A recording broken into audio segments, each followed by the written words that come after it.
Good morning, y'all, and welcome back to the video. So glad you could be with me today. Now, normally in this part of the video, I try to tell you guys what you can expect from today's video. Well, you're not getting that today. That's because this video is all over the place. We have more things to do than time to do them in. But we have some good news. Today at pavingnewpaths.com, we have new merch items. So y'all saw this before. Well, we've updated and we have several new designs, and they're on hoodies, hats, t-shirts. We've even added a women's v-neck shirt. We have several new designs and we love them and think you will too. Today is also the start of our Black Friday sale. That's right, we're starting our Black Friday sale on Thursday. So from today through the end of Monday, you can go to pavingnewpaths.com, and we're running a deal to where if you buy 2 t-shirts, you get a third one at half off. So go check it out at pavingnewpaths.com. Now let's get back to the video. Hi, welcome back. Hi, This is Alicia. back. So guess where we're going? We're going somewhere for you guys. Yes, somewhere because of your suggestions, we need to go make some plans. So you guys may not believe this, but we actually don't make the designs on the shirts.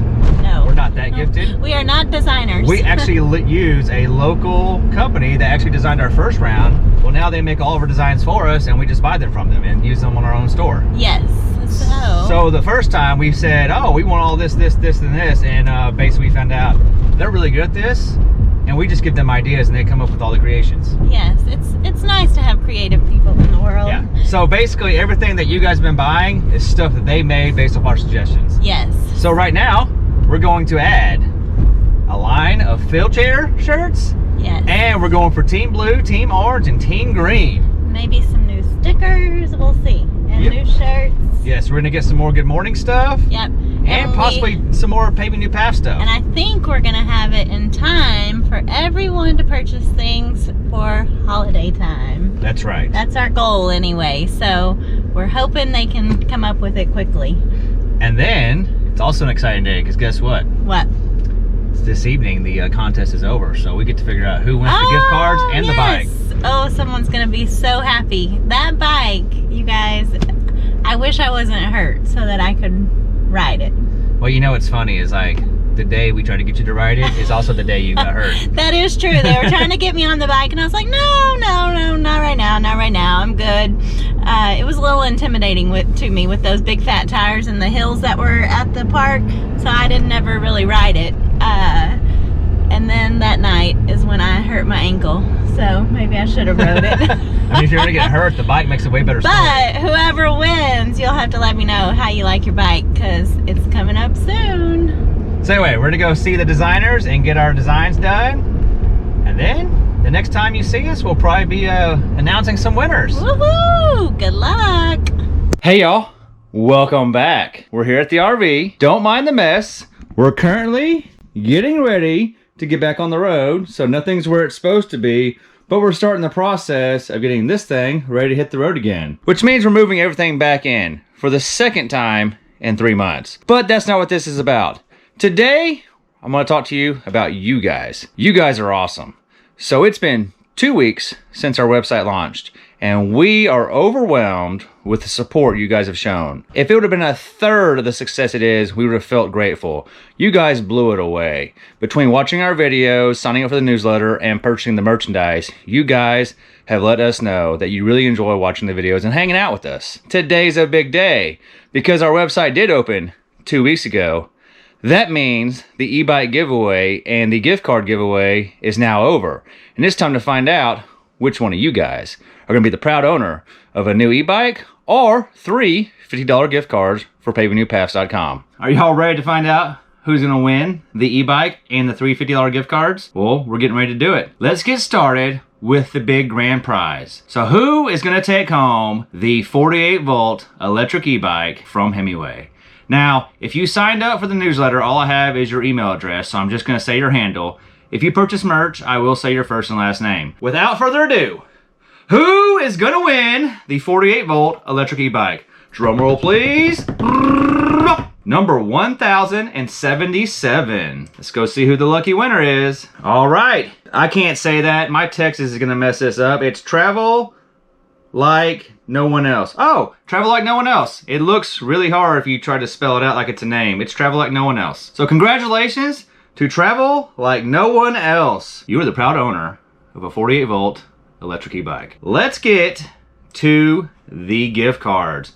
The first $50 gift card is going to go to number 1053. That is Justin Witzel. Congratulations, Justin Witzel. You are the proud owner of a $50 gift card for Paving New Paths. The second gift card is going to number 397. And number 397 is C Tolls 86. Congratulations, C Tolls 86. You are the owner of a $50 gift card. And the last $50 gift card will go to number 1320. 1320 is Max Dodge 123890. Congratulations to Max Dodge and all the winners. Don't worry, we're going to be reaching out to you on official channels, and by the time this airs, you will already be enjoying your prizes. Once again, we appreciate everything you guys have done, and this wouldn't be possible without all you guys. Welcome back, y'all. I told you when this video started, we were gonna be all over the place in this one. And as you can see, the weather is also all over the place. We're wearing hoodies now. And that's because it got significantly colder last night here in Texas. We're also at my dad's RV. That's right, the one you saw in the last video. So we drove to Alabama and got this RV and brought it back to Texas. Now when we got here, it was dark. So we just parked it and let it be. But we need to get it ready to get sold. So the first thing I need to do is I need to level it. You can see right here, it's leaning this way. This side is significantly lower than that side. So the first thing we're gonna do today is we're gonna hook back up to the truck and we're gonna get some boards on this side of the trailer.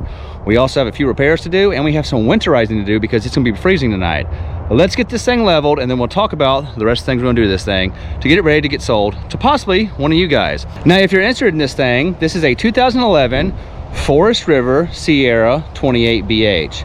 And if you want more information on it, reach out to us on Facebook or Instagram, or send us an email at pavingnewpathsrv@gmail.com. All right, so scratch that idea. We can't move it right now because the battery's dead. That's because when I got here the other night, I left some lights on. So now we're having the battery charged back up. We're gonna work on some other things. So the first thing we need to replace is actually two things. So on the rear of the RV, there are these stabilizers. Well, my dad said that every time he would come back over there, he'd have to tighten these back up because they weren't holding their position. So he ordered two new sets and we're gonna change those out today. So the new owner has some stabilizers that you can set and they will maintain their position. Right now I just tested it. When you screw it all the way out and make it tight, if you let go, you can slowly see it unwinding and loosening itself, meaning it's not holding its position. So we're gonna change these out and hopefully by the time we're done, the battery is charged up enough that we can get the slides in and get the jacks to work so we can level this trailer. Out with the old and in with the new. So we got this side done and you could definitely tell that that one was worn out. That one I can turn by hand and it's pretty sloppy. This one right here is nice and tight and they're actually not that hard to change out. Just a few nuts and bolts and some self-tappers. All right, there is two slightly used stabilizer jacks. Hardly used at all, for sale. Actually, if you buy the camper, you get them for free. But now we got new ones on, so it should be good to go. Let's go see if the RV is charged up enough to pull the slides in. It's been about 30 minutes. Uh-oh, the rear slide's coming in. We might be able to finally do the job we came here to do. So the battery is charged up enough and we got the slides in.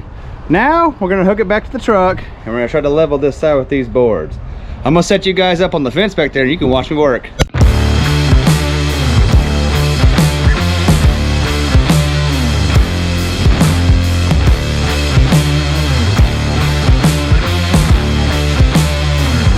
I put you on the fence back there and I still haven't moved the RV. That's because the battery is not actually charged up enough to power the jacks without being hooked to my truck. And everything was working fine, but I was trying to maneuver the truck to hook it back up and nothing worked. I just found out that if your door is open on your truck, the 7-pin will not charge the battery. So I was over here troubleshooting for everything and there was a fuse blown because it has an alarm saying trailer battery not being charged. I closed the door and the alarm went away and I came back here and the jacks work. So for the last 15-20 minutes, I've been shaking my head trying to figure out why I cannot raise this trailer anymore when it just worked. Well, the thing was, I had my door open on my truck, and when you have the door open, it makes the 7-pin not run the battery. When the door is closed, the battery works. I thought I'd share that with y'all because it's kind of funny, because I spent like 20 minutes trying to figure out what's wrong with this trailer, in my truck, and really the door was open, so it stopped charging the battery. So anyway, now I'm gonna put you guys back here on the fence again, and this time we're actually gonna work.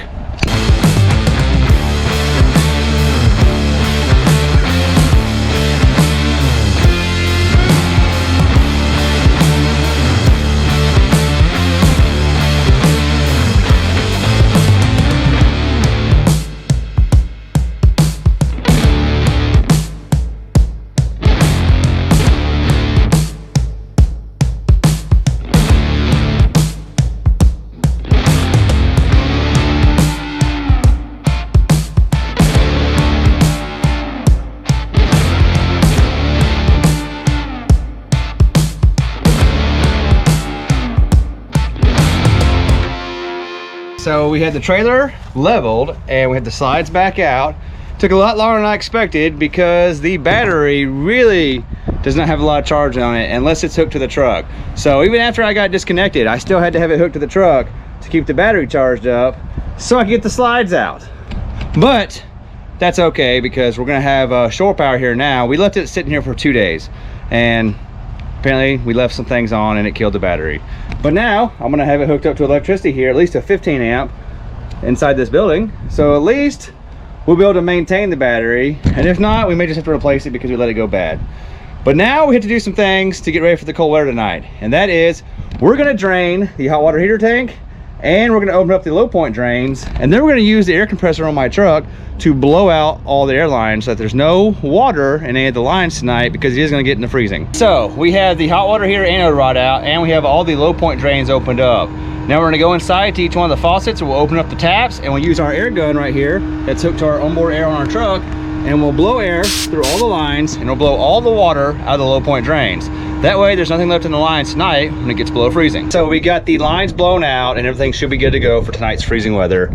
I was gonna try to show you guys the RV one more time, but I'm running out of daylight and I've been cleaning things out. Like I've already got the basement cleaned out, but the inside is not clean and I want you guys to see it whenever it's finally in its for sale position. So we need to go through and clean everything out, vacuum, wipe everything down, get it looking good. So tomorrow, whenever the sun comes back up, we're gonna come back over here, clean this thing up real good and have it listed for sale. And then I'll show you guys how good it looks when everything is cleaned up and all the accessories that does come with it if you want to buy it. Welcome back to the next day and I brought in the big guns. Hi everyone. So Alecia decided she's gonna help me make this look presentable to be for sale. Yes, I did. But first, can we talk about this? Whoop! I have no boot on. This is my first day to wear shoes, so I don't know how long that's gonna last, but I was able to get up the stairs by myself. I'm making good progress. The doctor probably won't be happy that I'm not following his orders. It's okay, by the time he sees this, it'll actually make sense in the timeline. Right, it'll be all right. So I'm doing good. So I came to come help Kevin because Lord knows he's done enough. So anyway, we're gonna clean this thing up and then I'm gonna show you all the inside like I promised last night. Also, you can see the inside of this thing is tore apart a little bit. And that's a little science experiment that has to do with the fact that the RV would not work yesterday when I was trying to move it. I'm gonna let you guys know the answer when I figure it out, but there is something fishy going on with the converter and or the adapters we're using to charge this thing. I'm pretty sure I know what the answer is already, but I'm gonna test it out first and I'll let you guys know. So are y'all ready to see what it looks like whenever Alecia approves of it? I did a little cleaning. So we did a little bit of work and got some of the extras taken out. It's for sale. It's in the for sale position right now. It is for sale, so if you want it and it's still available, you can have it. There's actually like a ton of storage. I just told Kevin I'm so shocked about the storage and I'm a little jealous because ours doesn't have this much storage, I don't think. This is the living room and the kitchen. So anyway, y'all saw the living room before, Yeah. twice already, and it was a mess. Now it looks like a girl lives here. And we found the table. It Yeah. was under the bed in the extra room. It's got a brand new fridge in it. It's a 120 fridge now. It's no longer a 12 volt, so you can't Right. run on propane or battery. It's only shore hookup power fridge now. It's got a stove. It's got a microwave. It's got a lot of storage in the kitchen area. This is the extra room, so you get a bunk. These are stationary, so they don't move, but you've got storage underneath, and that's where the table is. You've even got, there's no TV in here, but you've got all the hookups for it. You've got a closet with the rack in here, 3 drawers. I mean, this is an awesome bunk room. New TV, lots of storage here. We've got tons of storage here, and then also on this side, there's a little pocket door here, so if you want to close this off, you can. And up here, it's got the split bathroom, so you've got your shower and sink on this side. Shower with the oxygenics head. Yep, and it's got a little medicine cabinet, tons of storage below. Look at this. This is what I'm so jealous of. Yeah, that's huge. I could make that some awesome shoe storage. Little towel hooks. There's towel hooks in there. Extra storage for your toilet paper. Got everything you need. It's a north-south bed, but he upgraded to a queen. Yeah. So you lose a little bit of your walk-in space right here. Yeah. But you have a queen-size bed in there. You could also, they have RV short queens, and so you could probably gain like 2 I believe 4 that's inches. what was on there. He actually ordered The regular, Yeah. the regular queens. These are some of my favorite things. Look right here. So your phone, your iPad, your little CPAP machines, whatever you want could go in there. Then there's closets on both sides, and each side has 2 full drawers. Overall, I mean, I think it's a great little camper. Oh, let's show them the pantry area. I was shocked by it too. I mean, that's a ton. Yep, and you got this huge thing up here. Right. And all that up there. Yeah, and 3 little drawers there. So you could do a lot with this. There's lots of storage up here in the overhead of the couch. Oh, plus there's storage underneath. Yeah, we found stuff under there. Yeah, look. We thought we were done. How much storage? And it goes The whole couch. Yeah, every single one of them has storage in it. So if you want it, it's yours. How would they contact you? Contact us. We have a new email address in case you don't know. It's hello@pavingnewpaths.com. So definitely hit us up there. You know, I've been telling them pavingnewpathsrv@gmail.com. They're gonna realize that you're probably in charge of this channel. So yeah, I mean, you can still reach us right now at pavingnewpathsrv@gmail.com. That was our previous one, but since we launched the website, we decided to get a real email address. Well, they're all real. Just one sounds more official. Yeah, one's more businessy. By the way, like my new shirt. We've got some new things coming. You want to go outside and show them all the stuff that comes with it if you buy it? Yes, let's go. All right, guys, so this is the front basement storage. And you can see I did just like ours. I fixed all the hydraulic hoses and rerouted all the wires to make it neat. You got a battery box right here. There's your 50 amp cable. There's also gonna be some more stuff that comes with it that I have in the truck I'm gonna show you guys in a minute. And I even put down the horse stall mats in the front of this to make sure everything doesn't move a lot. All right, so this is all the stuff that was stored in that front compartment area. I'm gonna show it to you. You ready to help me? How'd that get here? I don't know, but I'm sure thankful Phil's not in it. Everywhere we go, that chair just shows up. It's gonna be my chair now. Phil, I'll take good care of it for you. It comes with 2 water hoses. One a black for doing your black tank flushing. Yep. And a blue one for your fresh water. It also has this heated freshwater supply hose. So if you're somewhere cold, you can have your water hose hooked up and it won't freeze. It also has a maintenance box. In our maintenance box, we have some shop towels. We have some mold and mildew algae. He actually said that he's been using this to clean the awning in the roof. Water heater anode rods, some bleach for your freshwater tank if you want to sanitize it, some dry lube for your jacks and your doors and all that stuff, some slide out seal conditioner for the squeaks. This stuff is actually awesome. This is for the frame. We put it all over our camper and the frame will never rust. Some more dry graphite lube. This is basically just for your steps going into the camper. Some Dawn because he's been doing the BioGeo method. Some more Dawn because I think you forgot you had that one. Window track and dry lube. Inline water filter. He's also got an onboard filter and here's 2 spares. Filter wrench. He's got a spare propane hose. Then we come over to sewer. Is it safe to be touching this is all brand new stuff. Oh, okay. So y'all saw the sewer hose he has. It's actually underneath the trailer in the back. I showed you in the last video. This is a spare one. Never been used. He's got spare connections, caps for your sewer hose and your sewer tubes. He's got this, which is to wash out the sewer tube with the sidewinder to hold up your sewer tube. Awesome. You have all this spare stuff, plus you have the actual hose you'll use is in a sewer tube under the back of the trailer. That's all the stuff you get if you buy this. Not to mention, you have new stabilizers I installed yesterday, and you have the original set of jack pads. Have we shared the price? I know the price, but it's above my pay grade. The one holding the camera and my dad are the price determiners. If you're a motivated buyer, I'm gonna get it sold to you. Don't you worry. I told him we should do a giveaway, and he said we could give it away for a certain amount of money. So that's the inside and the outside of this camper. Now I'm gonna run and drop Alecia off, and then I gotta go by our RV and grab something so that I can show you what's going on here. I want to fix the problem first and tell you what I found as to why the camper was dead yesterday, but I need to go to the RV and get something. And once I know the answer, I'll tell you all about it, and I'll put these walls back up and you can see the basement storage. So I'm back and I figured out what was going on with this RV yesterday. So yesterday you guys saw me struggle to get the 12-volt circuits to work. So I had to have my truck plugged into the RV to get the jacks and the slides to go up. And last night I got to thinking, I had it plugged into shore power yesterday. Why wasn't I able to run the jacks and the slides then? Because every RV has a converter, which converts shore power into 12 volt DC. So regardless of whether or not your battery is charged, you should be able to run all your 12 volt circuits off of shore power through the converter. So this morning, the first thing I did is I came over here and I pulled the walls down and I found the converter right here. I was convinced that the fuses were bad. I pulled the fuses and they were not bad. So the next step is, I know I have AC power in the camper because the fridge and the microwave are working.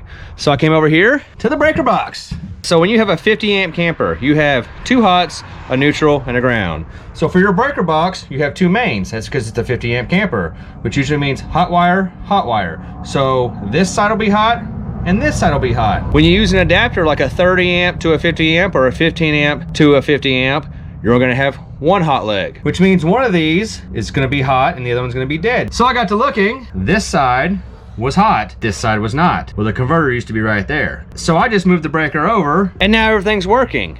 But it got me thinking, why did I have to move the breaker? I've ran this camper before for over a month when we first got it on this thing right here, which is a 50 amp to 15 amp. Well, that was on my adapter. I bought my dad a new adapter when I delivered it and left it at the RV, and he never used it. So yesterday, I pulled it out of the box, just like this one, and plugged it in. Guess what? The leg that is hot is a different leg. So whenever I plug this one in right here, it doesn't work the converter. When I plug the other one in, it runs the converter. So that's just a funny situation, because why would you want the leg that's hot if you're on a 30 amp or a 15 amp hookup not to be the one that runs your 12 volt circuit? You never would think that if you buy the same part, they might be wired internally differently. Now that we've solved the problem for the converter, we have full 12 volt circuits here.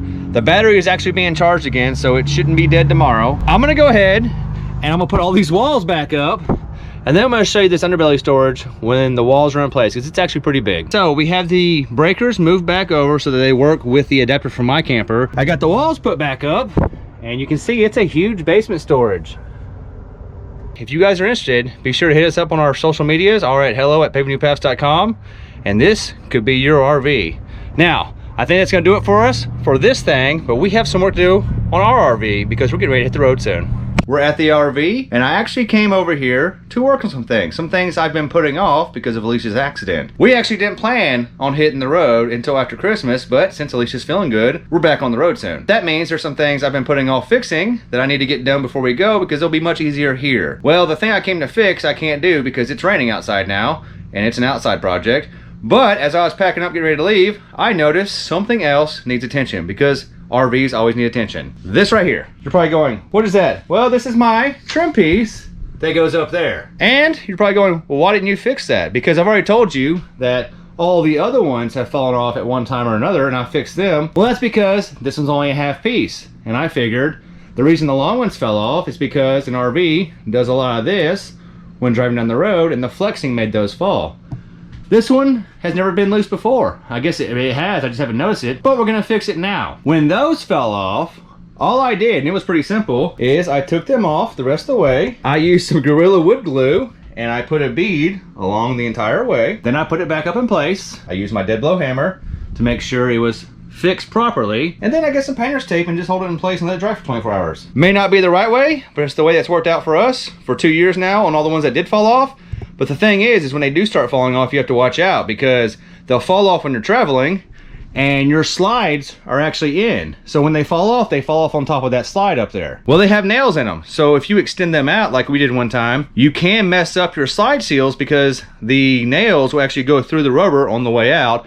And then of course they'll get crushed in there as well. So it's something that ever since the first one fell off, now one of our check marks is we have to walk in here and verify that all these are still in place before we push the slides out. So we have our wood glue in place, and be sure not to put too much. You want enough to where it's gonna spread out when you push it against the ceiling, but not enough that it runs over the sides. I like to do this, and I'll usually take my finger and rub it around to make it more consistent. And then once I like it, we'll put it back in place. So you can see it's back in place, but it actually does not want to go up there and stay up there. So we use the dead blow hammer to persuade it into place. But you'll notice, if you get this place stuck, good.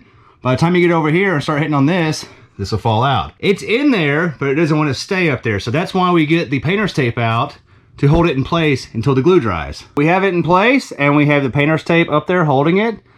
Now we'll let it dry for about 24 hours and then we'll come back and we'll take the tape off and it should be good to go. I do wish they would put longer fasteners and wood glue in there from the factory, because in the middle of this they're hiding a stud. So there's a stud above this they could use with longer fasteners. They're just trying to hide the seam between this ceiling piece and this ceiling piece. So I don't know why they just don't put glue and longer fasteners in there from the factory. But it's an RV. If they did that, I wouldn't have anything to fix to show you guys. So the rain has stopped and we're back over at the RV, but now it's cold. But we need to make a repair to this RV before we hit the road. And it's something that I showed you guys before was bad, but I hadn't got around to fixing it. And it's the awning lights. As you can see, when I showed you last time, more are now not working. This one has gotten even worse. This one was actually working completely before. Now it's pretty bad as well. And the rear awning is also not working a lot. It's one of those things.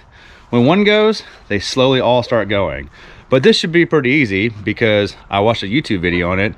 Apparently, you just peel that out of a track, clean it up. It's got 3M tape and you stuff it back in the track. You cut it to fit.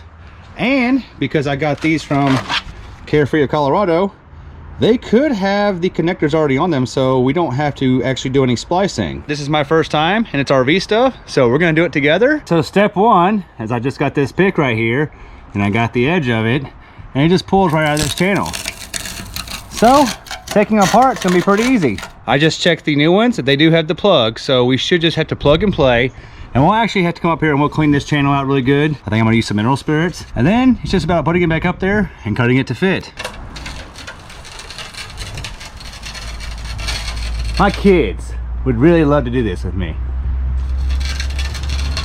This couldn't be any easier. You actually just pull all this stuff. It's actually tucked up in here, out, and there is the plug. So you just unplug it and we have one pulled out. This could be a lot easier than I thought it was gonna be. So we have our channel cleaned up. Now we're gonna take our new light kit and we're gonna plug it in and start peeling off this 3M tape and fixing it back to the channel. And then I'll show you guys how we trim it to fit at the end. So that was way easier than I thought it was gonna be. Look at these new lights.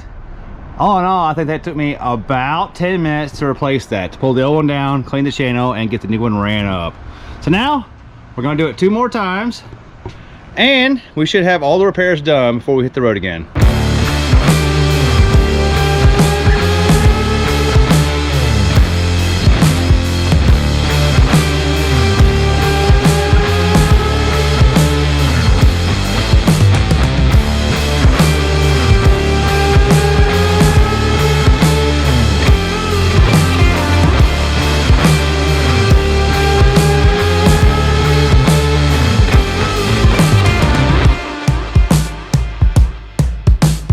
So we have replaced all 3 of the awning lights, and look at them. There's the back one, here's the side one, and here is the front one. All in all, that actually wasn't that hard. I don't know why I put that off. I expected that to be way more work than it was, but it's actually really easy.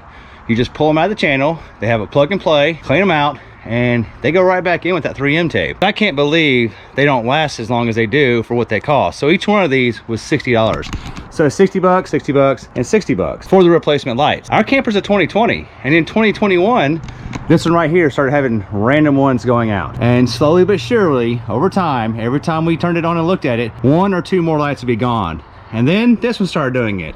And finally, the back one started doing it. For as much as they cost, you would think they would last. That being said, it's not a hard job to do when it's time to replace them, but I really hope, for the price of it, that these last longer than 2 years. But I guess that's just one of those RV things. If you want awning lights, you're gonna have to deal with the fact they may not last as long as they should. These lights right here will sometimes be on the one control, even though I haven't told them to come on. I'll check my screen all the time and my lights will say they're on, even though my awnings are rolled up.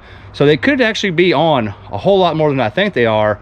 It's just something you need to check. So if you're wondering why yours are going bad, they may be on even when you're not asking them to be on, because we all the time see on our one control that the awning lights are on, even though the awnings are rolled up. Thanks for hanging out with me.